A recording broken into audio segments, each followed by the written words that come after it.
first song on the record is Iconocaust. This was actually the first song that we finished as a band and rehearsed. And I think we knew when we were writing it that it was going to be the opening track on the record. Yeah, definitely. The way it kicks in, sort of that sort of Metallica style, like duh, duh. Yeah, we sort of knew we had a good vibe going straight away. So yeah, it was all about vibe on this album in general, and this is a good example of kicking off with a storm and an energetic track. Lyrically, the title actually came from you. Because I wanted to call the song Iconoclast, but we were like, there's too many metal songs called Iconoclast. And so Joff actually said, well, why don't we call it? Let's put the two words together. So even though it's not actually a real word in the English language, we've invented one. So yeah. How about that? That's artistic license.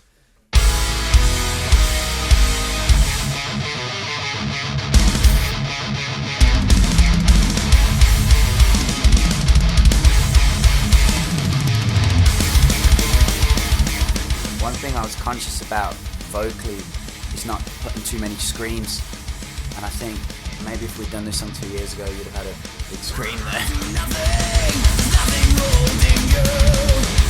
No change or self-restriction, cutting right through you. Until you're back in the corner, cutting apathy scream. Again, I'm singing pretty deep here, so we threw in a couple of the kind of Cowboys from Hell style screams, just to give it a bit of energy, I think, more than anything. Yeah, I mean, keep it low, keep it ballsy, just sort of deliver a lot more attitude than vocal acrobatics, really. That was a key word, actually, when we were recording, was attitude. Twisting you.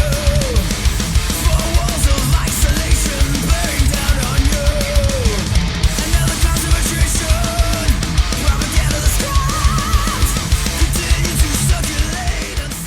One thing that I really like in this track as well is it's a really good showcase for Andrea Gario, the drummer, because he's very, very solid, and there were virtually no drum edits done on this record, which is testament to how solid he is as a player.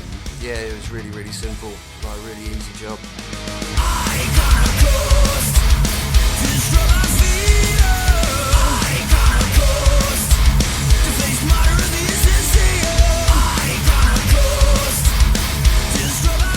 Well, going through the writing for the record, one thing we were really conscious about was making it hooky, finding the hook to the song. So a lot of the songs we built around the titles. We had the titles and we built from, to make sure we found the hook. Yeah, like build it from the title, build a chorus, and like really develop the ideas that we had for, like Dave was saying, hooks. Things that sort of switch your ear on a little bit. I mean, another thing as well is that we wrote really consciously of how we wanted to deliver these songs live. And this section, for me, this is a real oi, oi, oi, it's calling for it. And it always goes down killer. We've played this like quite a lot already, and it goes down great. Yeah, it was the first song that we wrote. It was the first song that we started playing live, just to sort of test the water, see how it went down, and great responses right from the off, really. And it's not changed at all, really. No, really. Like little bits and bobs we thought would around, like as we've sort of grown to know the song, like maybe this should change here, maybe that should change. And incidentally, those rises, that's actually Scott Atkins singing. Scott.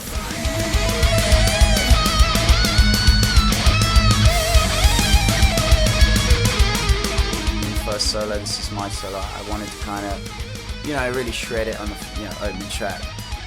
But what's cool is mine's quite shreddy, but then yours, which kicks in now, it's a little bit different. It's pretty interesting.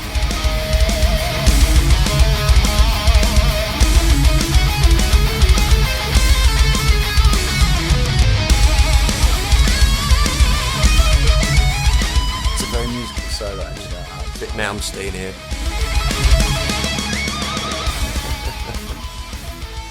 Get the old wire out.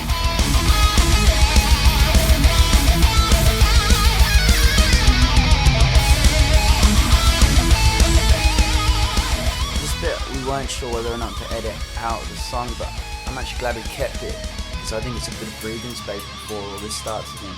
Yeah, it brings the rest of the song back in quite nicely.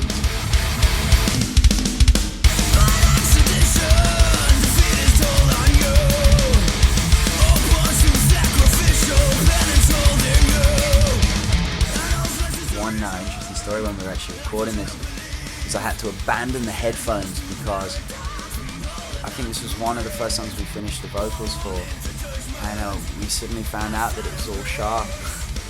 And you know, that took about a heart-sinking moment. Like, yeah, you've got to re-sing it all because it's a semitone sharp. Yeah. Like, what? It was really weird because everything was so consistent. You wouldn't even spot it. And eventually, it was even me or Scott who went, does that sound right? And it was like, that's sharp. But it was just the headphones just sort of throwing it out a little bit. So I had to do it all again. But we set up speakers and I was like more liberated. I could jump around the studio singing it. It was actually more fun.